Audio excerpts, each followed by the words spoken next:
Hello, my name is Andrea Nicole McCobb, and for my observations, I went to Southeast High School in Bradenton, Florida. The first class that I did was Mrs. Yanahara's, which is an English 4 college prep class for 12th graders. And the day that I was there, they were deconstructing commercials. They were making the presentations, actually, that they had been working on in earlier classes. And I found it very interesting, actually, to hear the different students' perspectives on the commercials. And also, Mrs. Yanahara, she asked a lot of questions that were diversity related, such as why the advertisers chose to use an actor that was a certain age or a certain gender or a certain race.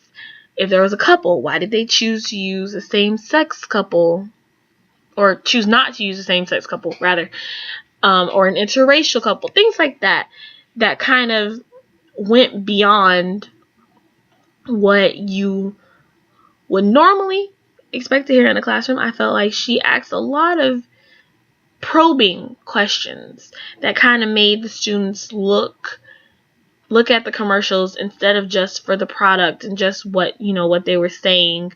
It's the choices that the advertisers made, and I thought that was very different and really very cool and interesting. She seemed to have a really wonderful relationship with her students, and I think a lot of that is because she told me that some of them she was teaching 9th grade. They were in 9th grade. She was teaching 10th grade. They were in 10th grade. Now they're seniors, and she's teaching the 12th grade class. So some of them, this is their third time around together. And so I think that leads to a trusting and comfortable relationship for her and for them, which leads them to have a really great learning environment, which is so important.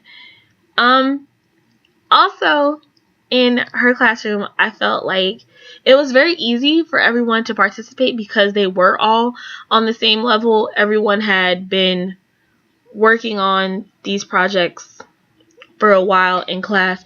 So pretty much everyone participated very easily. There was one student in an afternoon class who hadn't done his project, and she tried to get him to participate, work with another student. He didn't want to work with him, so I like that she kind of nudged him to get involved, but when he said no, she didn't push him. She was like, okay, well, would you like to, you can either take the 0 for the assignment, or you can get work on it by yourself and go ahead and present it. And he chose to go ahead and work on it himself and present it. And it was just nice to see that she didn't force him to work with the other young man. She didn't just give up on him and say, you know what, fine, you're going to be difficult, you get a 0. She gave him the opportunity to do the assignment, and he did a fine job. So I thought it was really nice to see that she cares about her students. She doesn't want to see them fail. She wants to see them succeed. And I think they kind of want her to have that kind of faith in them. Like, they want to show her, hey, look, Mrs. Yanahara, I can do this. And I think that was really a great thing to be able to see, because she seems to motivate them, and that's just, it's an awesome quality for a teacher to have. The second lady that I worked with, or that I observed, was Miss Cronin, and she had a very similar relationship with her students.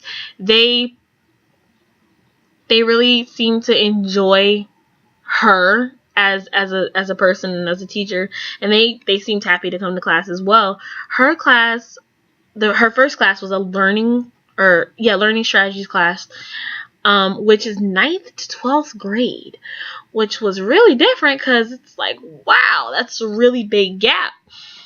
And in their class that they did a review of figurative language, which I thought did a great job of hitting all the different students' needs, which can be difficult when you have a class that's that spaced out. But the review, they were all able to learn from it. Everyone participated. She passed out a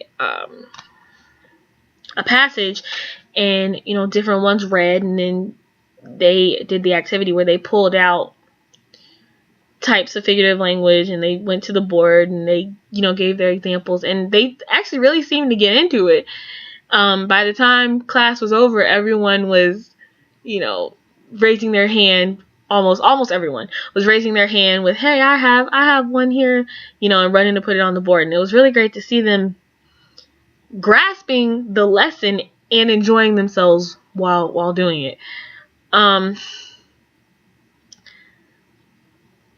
She actually was different. Miss Cronin was, because she when the students would get off topic, which they did a few times, she would say, "Did you know that this?" And they'd be like, "Oh, no, really?" And they'd talk about it for a second. She'd be like, "Okay, that's over. Now let's get back to what we were doing," and get them back on track. And then she told me later that was something that she found works for them, after toying with some different techniques. And, she said it's just, she doesn't let it become a full-fledged conversation. It's just giving them the time to just take a minute, let's talk about something else, and then get back on topic so that they don't get stressed out or too overwhelmed with the assignment. And I had never heard a teacher doing that before, but it really seemed to work for the students because they didn't get off track as much as I'd seen some other ones, and everyone pretty much kept on the same pace. There wasn't like these students over here are doing this and these students over there are doing that. It was very uniform. My third observation was also still Miss Cronin, but it was a different class. It was her English skills class, which is 9th to 11th grade, but mostly 10th. And that class is actually all low-level learners. From an 11th grader with a low reading level to they actually have a young man who's a high-functioning autistic student. So with that class, it was mixed up, but they were all kind of in the same boat, but still at very different levels.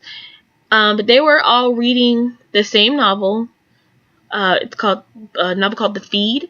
They were all reading that, and they took turns reading the different passages, and then they had comprehension questions that they were to answer, and they reviewed those, and everyone was able to work on that. And actually, in reviewing and doing the questions, there sparked quite a few conversations. But unlike Mrs. Yanahara's class, they were more about the book, which makes sense. They're reading the book. They were more about the book and less about how the students felt. Almost, it was more, okay, what did they, I'm trying to think of an example, sorry. It was more, what did they do when they left the school? For example, rather than, why do you think they did this when they left the school? So I felt like, even though they're very similar, Mrs. Yanahara and Miss Cronin, even though they're very similar, especially in their relationships with their students, they're very different in the types of questions that they ask. And that may be the level of students that they're teaching, but I don't really think so.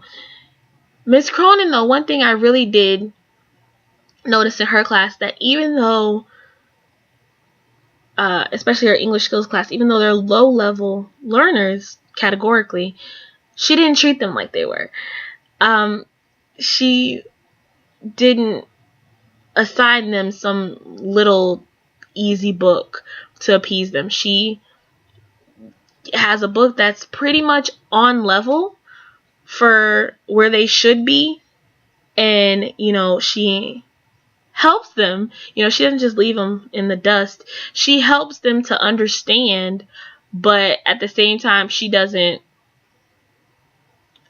just kind of coddle them. She presses them to learn. I thought that was really great to see. So I believe that's all. So until next time, see ya.